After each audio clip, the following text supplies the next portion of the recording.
buy an entire wardrobe for 68 cents. That's all they have. That's all they have, baby. This is We Have Concerns. Hi, Jeff Canada. Hi, Anthony Carboni. Hello, concerned citizens. Anthony, do you like spicy food? I do.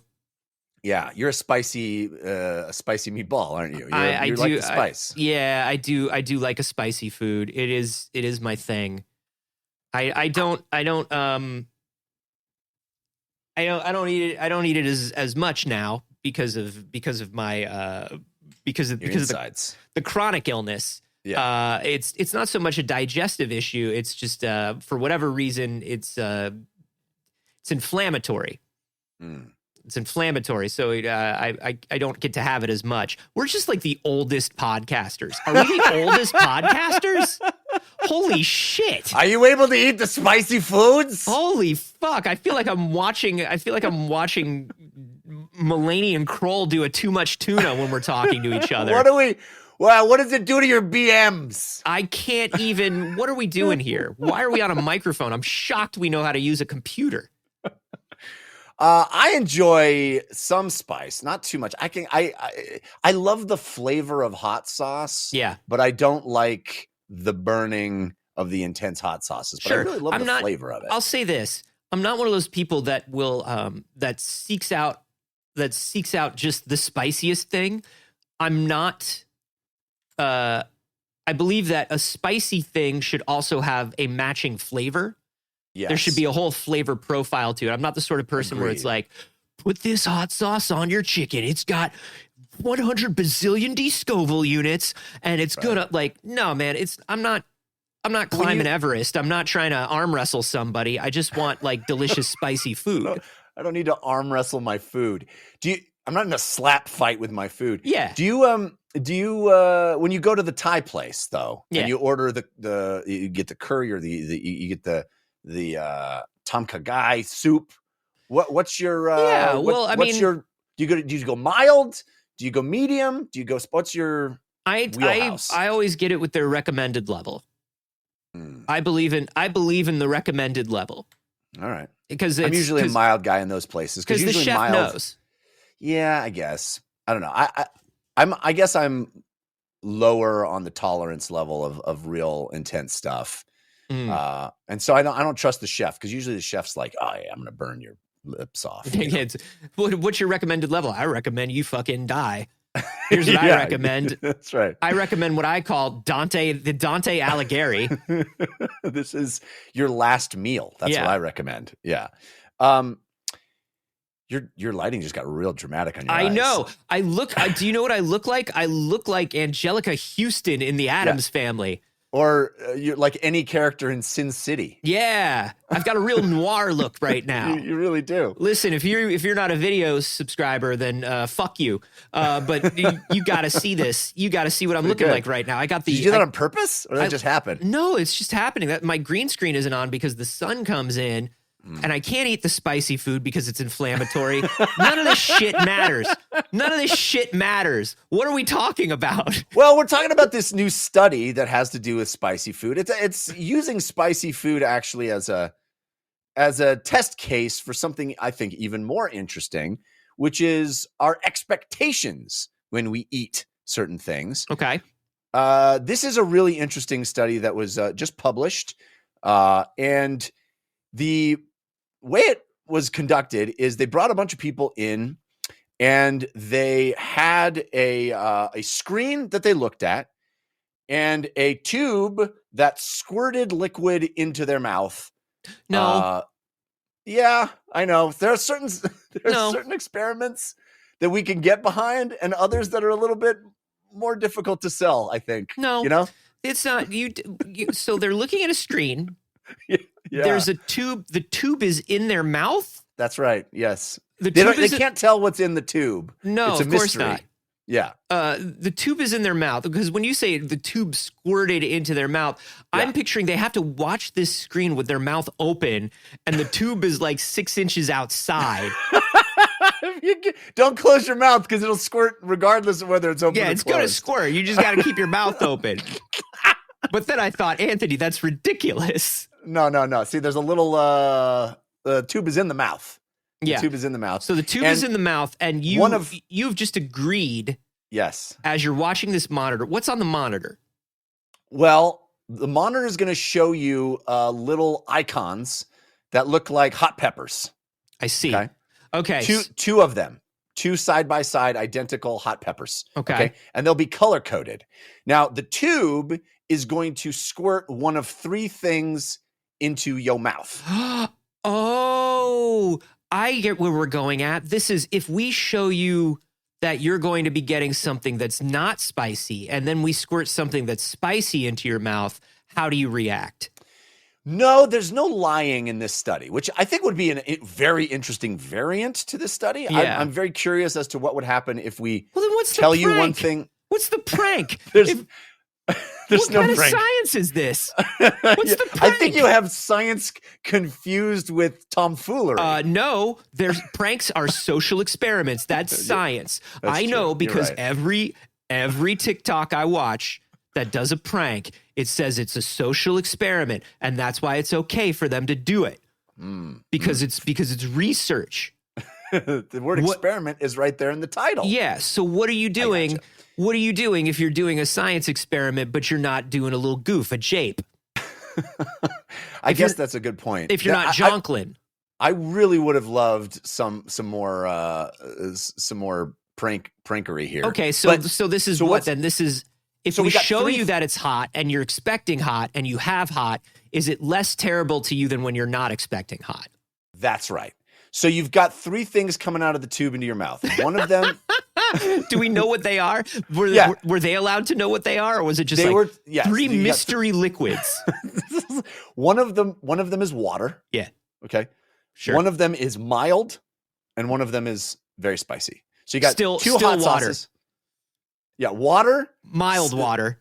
Mild hot sauce, like a hot sauce. It's water, and then it's medium water, and then it's spicy water. Spicy water. Actually, you joke, but that's not. If you read the actual paper, which was published on PLOS Biology, the actual paper describes their methodology, and they describe how they prepared the hot sauces, which involved them watering them down and eliminating all pulp.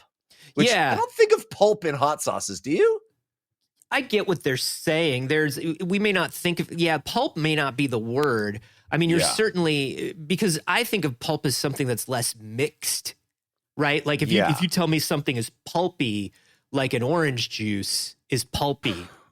Not a hot sauce. No, a hot sauce can be thicker, and you may want to strain it so it's like not thick or diluted. But I don't think there's pulp. Yeah, here's the exact quote. One day before the experiment, high and low intensity hot sauces were prepared, i.e., blended and filtered to remove the pulp from the sauce. That's not. These scientists haven't even researched what hot sauce is. How can they even do using this? Orange juice. I think. We remove the sawdust from it. What? Exactly. What's the word for that? The crumbs from the hot sauce. No, that's right. Yeah. There should be no crumbs in your hot sauce. What kind of hot? No, now Jeff, I understand. I'm not going to let this thing through tubes thing go. Unfortunately, I know you're just trying to get to the experiment, and I get that this is a thing that I do all the time. Yeah. Shut up. Because be used to it by now. Yeah, I understand that it's frustrating for you after 7 years, 8 years of me doing this. But here's what I'm going to tell you is shut up, because here's the problem with this experiment. So they're watering down. I understand they have to water down hot sauce because otherwise it won't go through the tube. Right. But Jeffrey. What? That's gross. Yeah. But my understanding is the people who participated got ones of dollars. Yeah. So these people said, I'm going to sit down. Yeah. And you're going to just shoot water or whatever spicy water through a tube at me. Whatever goes into your mouth, just tell us what you think of it. Now, I've told you what one of my most hated sensation in the world is, right? This is my most hated sensation in the world. Usually it involves me saying something to you. But Yeah, that's auditory. Sorry. You speaking is auditorily my least favorite sensation in the world. But as far as like, I guess taste, not just taste. Tactile as well. You know, when you leave a drink with a straw lying about, and you don't realize how long you've left the drink with the straw about, and you suck the drink up into the straw, and the drink is room temperature, and so the drink just mixes with your mouth. Do you know what I mean? The drink, you pull it up through the straw, and whatever the liquid is in the drink feels like somehow your mouth just made the most saliva. You don't have a sensation of drink anymore. You just have more mouth. Yeah, it's just all of a sudden mouth is too full of mouth liquid is what it feels like, because it's the same temperature. Yeah. I believe in my whole heart this is what the tubes felt like. Well, I'll tell you, one of my least favorite sensations in the universe is when I drink what I think is one thing and it turns out to be a different thing. Oh, that's terrible as well. And that's the basis of this experiment. The entire experiment here is like you reach for a can because you think it's your fizzy water, and it turns out to be somebody's like Bang energy drink. Yeah. And you get like that flavor of electric Smarties that all energy drinks have. Right. For our European listeners, you get the feeling of electric Necco wafers. Maybe they don't have Smarties over there. Are chocolate. Oh yeah, Smarties are like M&Ms. Yeah, right? yeah. No, this is like the little tart chalk. Yeah. That's what I feel like this entire experiment is it's the mouth water and the unexpected taste. It does seem wildly unpleasant just on the face of it. I would volunteer for a study where I got electrocuted or burned before I volunteered for this study. Tube in the mouth? Yeah. Yeah, this would be the last study I think I would volunteer for. Well, so they would be like, we're going to, the box that they put on the man's head in the Wicker Man that's full of bees? You're going to do that? I will do the Wicker Man box of bees. Before getting squirted in the mouth with mystery fluid? Squirted in the mouth, dude, is not it. Yeah. That's the least it. Well, I got bad news for you because they did this twice, 2 rounds of it, and for each person, and each round was 30 squirts. That's a 60 squirt day. That's a 60 squirter, they call it. Dude. Yeah. No way, dude. So it would be a squirt of what randomized of the 3 liquids, and then a cleansing squirt of water, and then the next squirt. I don't know. They don't describe how much time. But water's already one of the liquids. I know. So you get a lot of water in this. I mean, situation. I guess that's good for hydration, as long as the water isn't the exact temperature of your mouth. Yeah, they don't talk about the temperature of the water. I'm hoping it's a cleansing, cool, refreshing. No, dude, it's the temperature of your mouth. It definitely is. If they don't mention it, it's because they know it's nasty. So in science, you're allowed to leave something out of your study if it's nasty.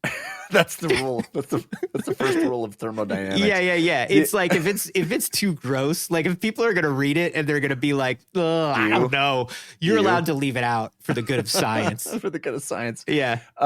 So the first round of 30 squirts, it was 2. The screen had 2 pictures of side by side hot peppers, but they were grayed out. Okay, all gray, completely grayed out. Both of them grayed out. So that's basically the baseline establishing. I gotcha. And then one hot pepper would be red, and then 2 hot peppers would be red. Yes. Okay. So then one hot pepper would be red, and one would be blue for mild.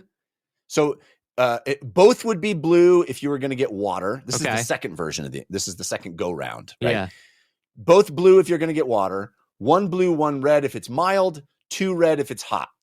This is creating expectation. Gotcha. I would expect, because of the 2, and I don't know, like, I don't know why, but because of the two, I would expect the liquid to come through in stereo. I would expect like through the tube, the left side of the tube would be hot liquid. Two tubes. Yeah, just one tube that they've somehow made into a stereo delivery system. So the left side is going to get the hot. It's like when you're like about to throw up and those glands in the back of your throat on either side like emit gunk. Yeah. That's the like gunk that. emitters. Yeah. That's the scientific term. Mm-hmm. Anyway, so here's the further complication of this study. The scientists realized that there are some people that like spicy food, like you, sure, and there are some people like me that are more, cowards. I wasn't going to use that word. Well, you weren't, but because you didn't want to call yourself a coward, but I'll go ahead and use it so we can move on. So they separated all the results into those two groups, people that were self-identified as people who dig the spicy food and people who tend to avoid spicy food. Now, there are people who signed up for the squirt spice into my mouth study, mystery goop in my mouth, and knew they were going to hate it. Yeah. Like, that is crazy to me. I wouldn't do it. I'm telling you, first you've got the tubes, and then you've got the spice. Yeah. It's like a double whammy. And then you get the women, and then you get the power. That's right. So, how did it all turn out? Well, with spice lovers, people who dig spicy food. Timothy Chalamet. Yes. He's a big spice lover. Is he? Is he a notorious spice lover? Yeah. And his father. He wants to let the spice flow? Is that, Yeah. So they basically rated the hottest spice level pretty much the same when they didn't know it was coming to when they did know it was coming. Okay. Yeah. Interestingly, first round, you have no idea what's coming. No idea what's coming, but they pretty much were like, this is hot. I like hot stuff. This is hot. Pretty much basically the same. Yeah. Even when they didn't know it was coming or didn't know it was coming. The mild spice, they rated as being, when they did not know it was coming, they did not know what was coming, they rated it spicier than when they did know it was coming. So when someone told them, hey, this is mild, they're like, oh yeah, no, you're right. Barely spicy at all. But when they didn't know it was coming, they were like, oh, that's pretty spicy. Okay. They still said it was mild. They didn't say it was as spicy as the spicy one. Right. No, I get what you're saying. But they were like, it's a classic, like, no, I can handle that. Here comes the mild one. No, it's barely spicy at all. It kind of feels like that. That's what I would expect. Yeah. That sounds right. Because you're able to brace yourself. You're able to figure out your expectations. Whereas like, what you don't know which one's coming when you've had just like a cleansing water, right? Yeah. And then they're like, here comes a flavor. If it's even a little spicy, you're going to go, ooh, spicy. I didn't know to expect that. Right. What are they trying to figure out here? Well, I'm going to get to it. I'm kind of teasing this out. Yeah. So the people who hated spice pretty much rated the spice levels. Zendaya. That's right.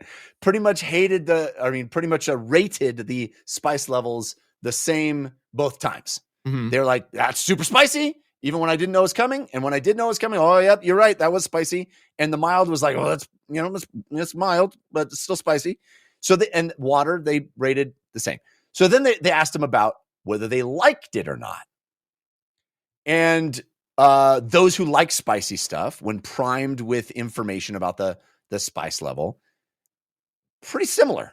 They were like, yeah, I really like that spicy stuff. It was a little higher when they knew it was going to be the spicy one. When they were told this is the spiciest one, they were like, yeah, I really like this. Okay. But it was pretty close. And the mild one, they're like, yeah, I like it. Even, they liked it slightly less when they knew it was only the mild one. Okay. Again, what I would expect. Yeah.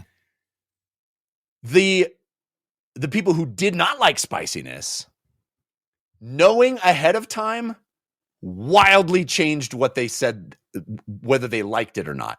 Even though they nailed its level of spiciness, whether they liked it or not changed dramatically. So if they didn't know it was coming and it was the super spicy one, they rated it, they liked it more than when they knew it was going to be the super spicy one. Does that make sense? Yeah. So if they knew it was going to be, if they saw the 2 red peppers and they're like, oh, here comes the spicy one, they're like, oh, I don't like that. Okay. But when they didn't know it was the super spicy one, even though they identified it as being super spicy, they said they liked it more. All right. So the expectation that it was going to be spicy led them, and they said going in, I don't like spicy stuff. Okay. The expectation that this is the spicy one led them to rate it dramatically less pleasant. Isn't that wild? I don't know. I feel like I sort of expect that. Well, this is sort of the placebo effect, right? We're kind of talking about like what you expect to happen is what you will then report as having happened. Yes. That's basically what. So, okay. So I already think this is an interesting experiment. Okay. But I've left out up to this point the most interesting part. Oh, good. What you want to do in any form of media is hold off on the interesting part. Yeah. What you want to do, what they always say in journalism is bury the lead. They do say that. And I like to reward the people that stick through the boring stuff. Sure. You know? Yeah. Yeah. Why build an audience? No. Never have. We never have and we never will. So here's the part that I left out that I think makes this even cooler. One of these scientists is a ghost. One of these, when somebody was like, oh, that's water. Oh, that's mild. Oh, wait, you've been dead for 20 years. That's right. They've been seeing dead people. No, all of the participants through this entire process were hooked up to an fMRI machine. Ah, we love an fMRI machine. We do. So all we've talked about thus far is how they self-reported and what they said they liked or how they reported it, which is, I think, interesting. But did their brain match what they said? Because now we're looking at the areas in the brain that are lighting up. We're trying to find out pain receptors. Like we're checking out, did they really actually experience what they said they experienced? Okay. And here's the crazy part. Lay it on me. Nobody's lying. Right. Your brain really is experiencing a difference when you know going in what you're going to get. The brain actually lit up more pain receptors, more the neurological pain signature in the disliking group was dramatically higher when they knew they were going to get the spiciest one compared to when they didn't know they were going to get the spiciest one. Not knowing actually reduced the amount of pain that they experienced. Physical, measurable brain activity. Not knowing reduced the pain. But so this is that thing of like, don't tell me when you're going to stick me with the needle. Yeah. I don't, Not knowing reduced the pain, but when they didn't know, they clocked it as spicier. So no, I'm sorry. No, when they didn't know, the clocking of whether of gauging its spiciness was pretty locked in, whether they didn't know or when they didn't know. So their judgment of how spicy it was pretty much didn't change. Okay. But their judgment of how pleasant or unpleasant it is did change. And their brain's actual firing to create the sensation of how pleasant or unpleasant it was also changed. So it's not like they were just lying. It's not like they were just going, oh, that's going to be awful. Yep, it was awful. But why? I mean, no. It's not confirmation bias. It's a physical effect. Huh. Yeah, I mean, that makes sense. I mean, if they say they're experiencing it that way, I would imagine that it would show up that way in their brain. Well, right? but we've seen numerous but now things I'm wondering. where, But now I'm wondering what causes that. yes, Like now I'm right. wondering, like getting ready for it, preparing for it, versus not preparing for it. How does that really you change convince things? yourself, and you convince yourself on a metaphysical level. You convince yourself so completely that your brain actually delivers what you expect. And of course, this is the placebo effect, but this is like measurable placebo effect. You know, it's like you expect this thing to be spicy, and so your brain goes, "Yep, it was very unpleasant because you told yourself you don't like this. You told yourself it was going to be a thing you didn't like. So guess what? It is a thing you didn't like." Yeah. But if you didn't know to tell yourself it's a thing you didn't like, and it's the same exact thing, your brain doesn't give you as unpleasant an experience. Yeah. I mean, gosh, I think about, I tend to think about that stuff in a more like conceptual way, right? Like the days that I tell myself that going to the gym sucks. Going to the gym sucks that day more than it does any other day. But I normally like going to the gym, right? Like that sort of thing. Right. Or, like, oh, doing this is going to be miserable. It's going to be miserable. And I'll talk myself out of doing something. Yeah. Because I've decided it's going to be miserable. I've decided it's going to be painful. I think we think about that as being an attitude thing, as being a conscious thing, as being a thing where like, I'm going to sit down and I'm going to do the thought experiment. Whereas this is a lizard brain thing. Right. This is an instantaneous thing.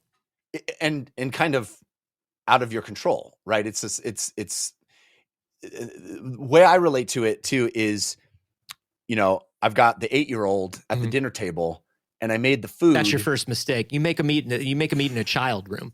That's a good, I wish I had a child room. Yeah. That's what in Canada, they have mud rooms. Yeah. That's what they're for. You put your boots and your children in there. Oh, if only. But I make the food and this kid looks at the food and goes, I don't want to eat that. Right. I don't like that. I don't like that. You've never tried it. It's shrimp. You're going to love it. No, it looks icky. Okay. Just try it. Guess what? They try it. I told you I don't like it. I told you I wasn't going to like it. Me as the parent, I go, of course, you had to prove to me that you were right. Yeah. And it's completely a manifestation of your own. And now you've lost on the beauty of the shrimp. That's which right. is one of nature's perfect foods. You couldn't be more correct on this one. A shrimp? It's the most delicious food of the sea. It's so delicious. It's the candy of the sea, truly. I love the shrimp. Please, a popcorn shrimp? Please. Can I tell you something? I make delicious shrimp. I'm sure you do. My son is objectively false about the flavor profile of the shrimp. It's a freaking mouth party. What are you doing? What are you doing when you make your shrimp? Oh, I can do it a number of different ways. I like to put it in the pan with some olive oil, and I have the seasoning that I put on it. It makes it freaking soar. Yeah, it's a shrimp. It's delicious. You're gonna love it. You're gonna love it. Here's the thing. I honestly, I remember the first time maybe not the first time I ate a shrimp, but I remember my first memory of eating shrimp is it was cocktail shrimp at some sort of adult party, right? Like a New Year's Eve or something like that. And it was like, I love a cocktail shrimp. Yeah. It was like literally in the big glass, in the martini glass. And they were like set around. And I was just like, this food comes with its own handle. It comes with its own fancy handle. What are you talking? And you get to dip it in a sauce? Oh, get the fuck out of here. And if you're really good, you can like pull it right out of the handle and not bite it off. And That's right. Pop it right out of that handle. That's right. That's extra shrimp. That's bonus shrimp. Bonus shrimp. Anyway, but my son tells me, no, I'm not going to like that. He is. We've established that. Yeah. He tells me he's not going to like it. I convince him to take a bite. He takes a bite. No, you're right. I was right, Daddy. I didn't like it. Objectively wrong, But now I see his brain. Mm-hmm. It's not just that he's a filthy liar, like I thought. No. The brain actually is like, know what? I'm going to deliver the experience that you were expecting. That's the thing, is he's not lying to you, Jeff. He's lying to himself. He's a liar in his heart. That's right. And which maybe is worse. Maybe. Absolutely worse. It's absolutely worse. But I think that's why there's always a thing, and kids get mad when you do this, but whatever. Kids spend half their lives mad. You fool them. You trick them into eating a food that they think they're not going to like, and you go, aha, there was shrimp in that, you absolute buffoon. Did you enjoy that? Yeah, that's because shrimp is delicious, and I told you it was, you absolute nightmare dummy. Yeah. And listen, I've seen kids pitch total fits over that stuff. I've seen kids scream and cry over that stuff because they were tricked, they were lied to. But listen, what they're really screaming at is themselves, because they've realized how foolish they were for lying to themselves, and they're embarrassed. They're embarrassed, and they love shrimp. Anthony thinks the kids spend half their lives unhappy because he makes sure of it. Listen, I'm going to drag them kicking and screaming into being well-rounded, interesting people. Yeah. That's what we do. That's what we have to do as adults. Look, you're a parent. You give them the unconditional love or whatever. That's your lot in life. I didn't draw that straw. You did. Right. You know what I Fair mean? enough. Like, you've got to love them or whatever. That's not me. Right. I don't have a child. So if I fool a child into eating a delicious shrimp and they're mad at me, but then they like shrimp afterwards, I don't care. I'm not here to be that. I don't need a child to be my friend. What am I worried about this 6-year-old being my friend? No, I'm worried that this 6-year-old is able to go to a party as an adult and see a delicious shrimp and eat it like a normal, well-rounded person. You want to know that in 20 years, when they throw a party, there better damn well be shrimp on the table. That's right. That's right. In whatever, like, listen, you're not Jewish, so I don't need to worry about this. But like in like 6 years, 7 years, when I get the bar mitzvah invitation, I want to know that it's not all chicken fingers and fucking French fries, because I don't get on a plane for chicken fingers and French fries. Yeah. You know what I mean? Oh, I hear you. In 15 years, when your kid's getting married, and I'm sitting at the business associates table, because I go to every fucking wedding, even if you expect it. Like, you're like, I'll invite him. He'll never go. I'll go. Don't invite me if you don't want me there. I'm going to go. And I want to know that when I show up, it's not an adult who's eating chicken fingers and fucking French fries. That's embarrassing for you. It's embarrassing for me. I got on a plane. Yeah. Yeah. You know?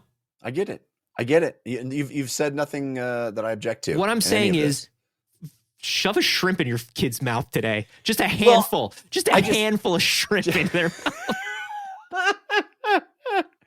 mouth.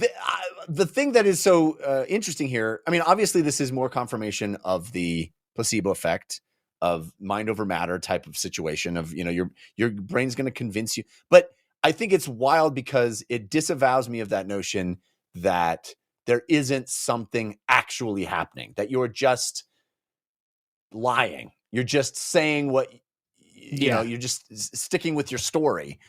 I think with a kid, it's easy to believe that. Really is delivering that expectation to you. Yeah. It's not just somebody trying to prove you wrong or trying to prove themselves right or whatever. Right. Yes. Yeah, I do think that's interesting. I think, it's interesting because you're coming from the perspective, like you're saying, of a parent who deals with kids, right? And there is this idea of like the kids being stubborn, the kids being obstinate, right? Right. I don't think adults are lying. Like, I don't think I've ever thought that an adult is lying to me when they go, oh, I don't know, I don't want to try it, it's gross. And then I'm like, well, have a bite. And they have a bite and they're like, oh, I never think the adult is lying. You know what I mean? I guess that's true. But I do think there's other things in life that may be more analogous, where it's like where somebody says, I don't like to dance, but then it turns out that dancing is what sets them free in the third act. Yeah. Like when somebody's it's always like in the third act that it happens. Dude, well, I'll tell you what, if they could just figure out how much they love to dance and be free in like the second act, we could have a movie that's like just half people really enjoying themselves. And I think at this point in history, that's all I really want. Yeah, could be useful. No, I mean, I think this applies to not just flavor and taste, but like, oh, I'm scared of that, and I convinced myself that I'm going to be scared of that. And so yes, my brain actually delivers that, or, a whole variety of yeah, things. You brought up the not looking at the needle. And how it's easier to not look at the needle because you're afraid of needles, right? Right. But if I don't want to see it's coming. If I see it's coming, I'm gonna freak out. I'll faint. And it's like, well, then on a certain level, you understand that it's mental, right? But you also go, there's nothing I can do about it, right? So now that we know that this is an actual physiological reaction, now that we know that this is really happening in the brain, how do we help people that are afraid of the needle? Yeah. Do we leverage this in certain ways? I don't know. Elaborate shams to convince you of something. I don't know. But it is interesting to me. I mean, obviously there's been numerous studies to measure placebo effect, right? But I feel like this one is particularly interesting to me just because of how kind of low stakes it is. Yeah. You know what I mean? And it's still present. It's, I don't know. I think I thought it was cool. I want you to know that I don't think of it as low stakes because of the tube of liquid. Because of the tube of liquid being shot into one's mouth, I actually don't believe that this is low stakes, Jeff. I actually believe that it is the highest of stakes. High stakes and disgusting. Yeah. I actually think it's the worst. And I still say to you, I would rather sign up for an electric shock test. Well, have you taken a moment to recalibrate your even perception of this now that I revealed the information that I was holding back, which was that not only did they have the tube in the mouth and the screen, but they were not sitting in front of a screen. They were lying down inside an fMRI machine. Like, that's what was really happening. Their brain was being scanned as the tube was in their mouth, and they're laying supine. Yeah, well, an fMRI, you're not necessarily in the machine. Well, there's a diagram in this study that shows them laying down. They were laying down. Okay, but they still had the screen. Yeah, I think the screen was positioned above them. Yeah. Yeah, the lying down for the tube to go into your mouth is worse. And here's what I'm going to tell you. I understand that the whole point, if I were to take away the entire point of this experiment, the entire point would be that I am the one that thinks the tube full of mouth temperature water is disgusting. And maybe if I recalibrated, it would be a simple and easy. Here's what I'm going to tell you, Jeff. You are expecting it to be terrible. Here's what I'm going to tell you, Jeff. I don't want to recalibrate. For that, I don't think it's something I need to recalibrate. For unexpected liquid to fill my mouth and be mouth temperature and to have that be unpleasant, that's not something where getting over that fear is going to help me in life. You want it to be unpleasant. I don't want it to be unpleasant. I just don't want it to happen. I simply don't want it to happen. Sure. And there's no amount of reframing that is going to make me go, I'd like a mouthful of room temperature liquid that I wasn't expecting. Like, that's not a situation that's ever going, like, I'm ever going to be like, thank goodness I got over my dislike of that. Have you ever gotten have the bottle of water or the beverage in your car, and it was cold, and then you went and you did something and it was a hot day and you didn't really think about it, but you took a sip back in the car and it was actually hot? Yeah, that's not as bad. Not as bad as room temperature? No, because room temperature, it mixes with your mouth.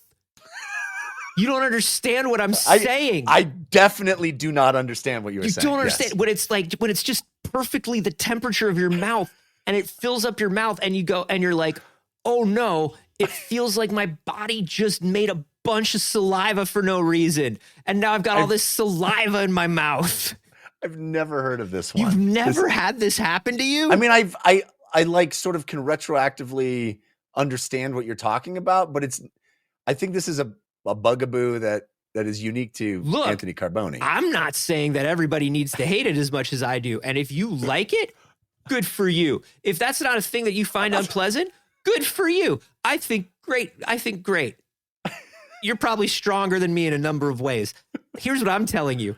I don't want to be stronger in those ways. Yeah. There's no point where it would better my life for me to think this is fine and okay. I want to know what the concerned citizens think. Is this? You know what they're thinking. You know what they're thinking. We've been avoiding it the whole time. The whole time I've been saying a mouthful of room temperature liquid. Yeah. Everybody's been like, yeah, and I know, but I think we've been remarkably mature. We've been amazing at it. Yeah. Yeah. We've been amazing at it. Yeah. But you want to know what they think of what? The experiment? Who cares? Oh, what you're saying about the room temperature one. Yeah, thank you. Good, because I was like, are you trying to draw us back onto the tracks? Because I won't be brought back onto the tracks. This is disgusting. I recognized that already. Yeah. No, I want to know what they think about your personal hang up on this thing. And is it something that people do? No, here's my actual question. All right. If you got a mouthful of room temperature liquid. Yeah, but it's body temperature. It's body temperature. Body temperature. Because room temperature is like 70 degrees. That's still cooler than your mouth, right? Fair. A liquid that is indistinguishable from other mouth liquids. Yeah. Is the thought that you have, listener, the same thought that Anthony has, which is my mouth must have made more liquid. No, I don't believe that my mouth made more liquid, Jeff. You're not understanding. It just feels like that. And I know that's not something that my body does. And so it feels weird. Like, why would my mouth make like an extra half a cup of saliva all of a sudden? Why would that be something I'm dealing with? I hate it. Can you imagine having just like all of a sudden, you know that feeling? You know what I think you know what I liken it to? You ever been around a dog when a dog's going to throw up? And the dog starts just like licking its lips and stuff. Yeah. Yeah. That's what I liken it to. I liken it to, there's too much saliva in my mouth right now. Something is wrong. This is not a thing for you? I mean, I relate to the unpleasantness of the sensation. Yeah. I wouldn't describe it the way you're describing it. How would you describe it? I don't make this connection of like, oh, my mouth, there's too much mouth liquid. There's too much mouth liquid, dude. I just think this is the wrong temperature for I don't like this temperature of thing. Yeah. I don't. You never notice that the reason you don't like it is because it's the exact temperature of your fucking mouth? Here's what I will tell you. And you're going to think I'm crazy and you're going to disagree vehemently. I think having warm liquid in my mouth that I thought was going to be cold is worse than room temperature. Yes. That's not room temperature or mouth temperature. It's worse than what you're describing. Oh. I would rather have it be the same temperature as my mouth than be hotter than my mouth. That's bonkers. That's bonkers. Because here's what I'm going to tell you, Jeff. I don't like coffee. I don't like hot drinks. But when you drink a hot chocolate, you know that a hot chocolate is supposed to be hotter than your mouth. When you drink, that's different. Right. But when you drink a hot tea, you know that a hot tea is supposed to be hotter than your mouth. But if I think it's going to be nothing's supposed to be the exact fucking temperature of your mouth, Jeff. So like, even if a drink is the wrong temperature, but it's still the temperature a drink should be. Do you know what I mean? Any conceivable drink. Any drink. Like, you're drinking a water and you're like, oh no, I didn't mean for this to be warm Maybe water. It's hot chocolate now. No. I don't know. Maybe it's a tea. I didn't mean for it to be warm water. I meant for it to be cold water, but it's still water. And I know that it's water because it's warm. And I'm just no water has ever been mouth temperature. Dude, how many times in your life have you had water that is exactly the temperature, your internal temperature, to the point where you don't feel a difference in sensation? It feels like, I imagine it's what it feels like to breathe the stuff from the abyss. Oh yeah, yeah. That it's just like it becomes an extension of you. It's like an amniotic fluid or something. You know what I mean? Yeah. Like you're just wooming You're- around. You're in utero again. Yeah, no, and like, Yeah. okay, I get it. a drink can be cold, a drink can be hot, a drink can be room temperature, which we consider to be neutral, right? But truly neutral, Jeffrey. Yeah. Truly neutral to you, to your sensory perception, would be the exact same temperature as your body. And that true neutral, Jeffrey, is terrifying. All right. I mean, and that's why you got to vote on November 5th.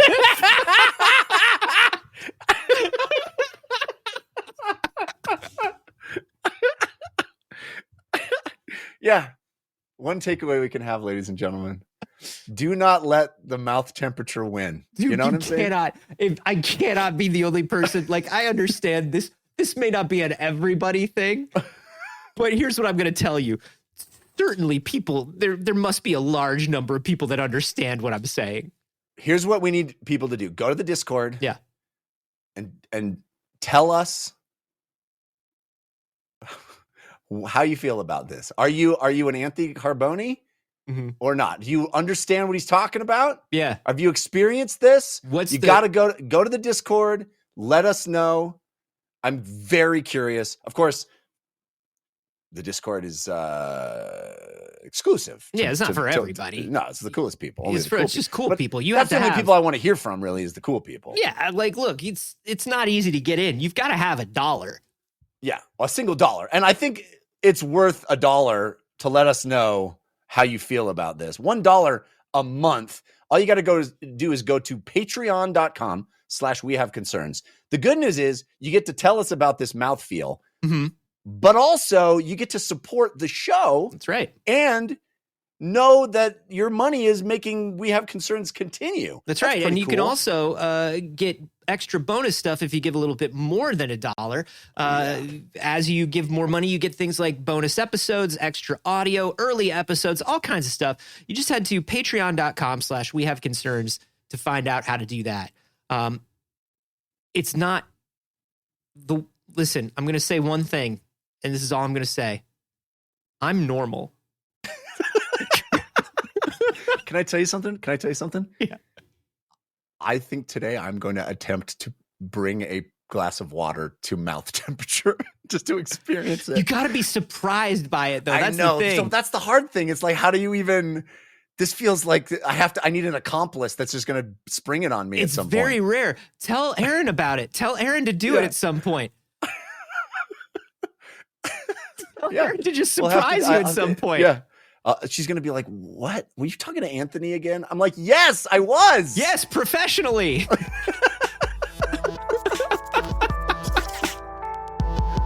All right, ladies and gentlemen. See you next time.